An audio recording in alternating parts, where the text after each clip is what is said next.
And the raven, never flitting, still is sitting on the pallid bust of Pallas just above my chamber door. And his eyes have all the seeming of a demon's that is dreaming, and the lamplight over him streaming throws his shadow on the floor. And my soul, from out that shadow that lies floating on the floor, shall be lifted nevermore. For many people, Edgar Allan Poe introduces the raven as something far more sinister than your average bird. But is the raven evil or benevolent? Today, we're going to examine the mythology of the raven to understand why I've chosen it as a central symbol in my Dreamcatcher Chronicles series. For Edgar Allan Poe, the raven was a symbol connected to death, and for a good reason. In Welsh and Celtic legends, the ravens were symbols of both death and battle. The most prominent legend involves the Morrigan.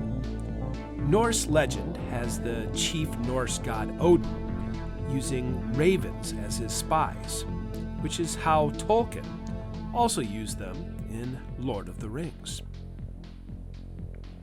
Odin's ravens are named Hugin and Munin. Apologies for those of you who know how to speak Old Norse, which roughly translates to thought and memory, which I loved.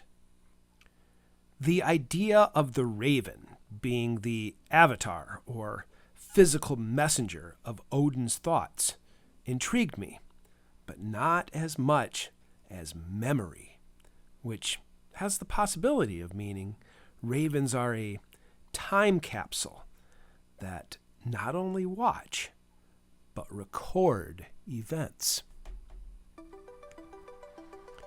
In the Bible, ravens have a multitude of purposes.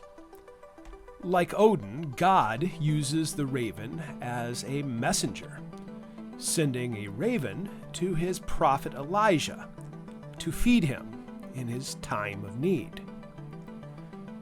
Most translations use "consider the sparrow" when describing the caring nature of God for his creations. But the word used in Job, Luke, and other places more accurately translates to raven. God's views of ravens include a do not eat ban found in the book of Deuteronomy. The most curious biblical tale involving a raven comes near the end of the flood, when Noah sends out birds to test the levels of the water.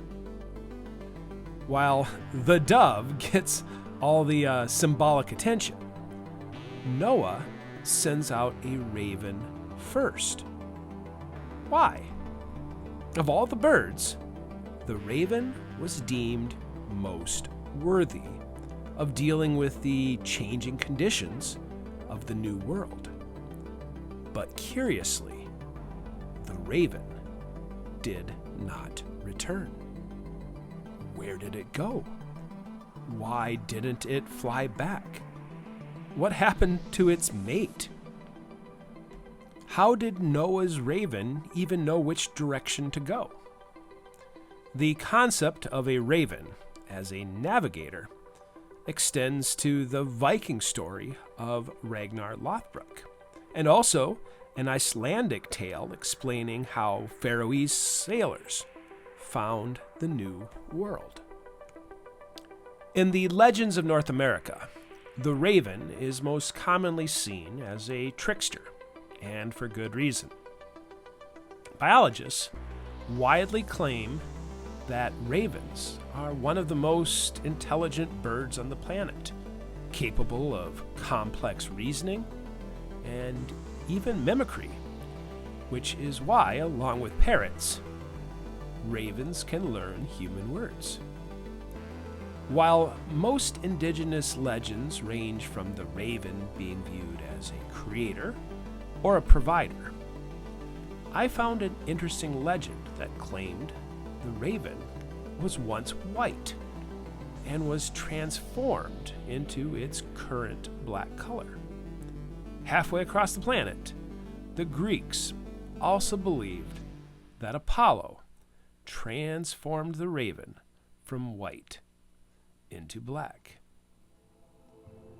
So, in the Dreamcatcher Chronicles series, keep an eye out for any ravens you might see, especially any ancient white ravens perched in a willow tree.